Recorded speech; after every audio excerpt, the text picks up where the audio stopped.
ఈ శ్రవి ఏంటి? ఇంటికి వచ్చిన వెంటనే కాల్ చేశాను, బిజీ అని వచ్చింది. ఇప్పుడు కాల్ చేస్తే పికప్ చేయట్లేదు. అసలు ఎందుకు ఈరోజు స్కూల్కి రాలేదో అర్థం కావట్లేదు. నాకు చెప్పకుండా ఎప్పుడు రాకుండా ఉండదే. ఏదైనా ఇష్యూ ఉంటే చెప్తుంది. అయినా ఎప్పటి నుంచైతే ఈ షఫ్లింగ్ అయిందో, తను సెక్షన్ బికి వెళ్ళిపోయినప్పటి నుంచి నన్ను తను ఇగ్నోర్ చేస్తున్నట్టుగా ఫీల్ అవుతుంది. రేపు శ్రవి స్కూల్కి వస్తుంది కదా, నేను తనని అడిగేస్తాను నిజంగానే తనని ఇగ్నోర్ చేస్తోందా అని. తనకి కొత్త ఫ్రెండ్స్ అయ్యారు అందుకనా? బట్ మేమిద్దరం బెస్ట్ ఫ్రెండ్స్ కదా. How could she do this to me? ఇంత లేట్ అయింది ఏంటి? నేను చెప్పినవేమీ తేలేదు. ఏంటి అసలు నువ్వు? నా కొడుకంతా అలసిపోయి వచ్చాడు ఆఫీస్ నుంచి. మీరు ఊరుకోండి.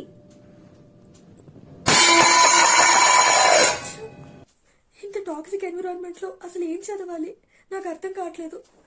నీవికేమో ఈ విషయం తెలియదు. నేనేమో ఇంట్లో టైం వేస్ట్ చేస్తానని, నేను అసలు ఎఫర్ట్స్ చేయనని తను అనుకుంటుంది. కానీ మా ఇంట్లో చదువుకునే ఎన్విరాన్మెంటే లేదు. పోనీ ట్యూషన్కి పంపించమంటే అది కూడా పంపించరు. పోనీ అసలు ఇంకెక్కడైనా చదువుదామంటే ఎక్కడికి వెళ్ళాలి? నాకు అసలే ఒకసారి చెప్తే అర్థం కాదు. మళ్ళీ మళ్ళీ ప్రాక్టీస్ చేయాలి, మళ్ళీ చదవాలి, అప్పుడే అర్థమవుతుంది.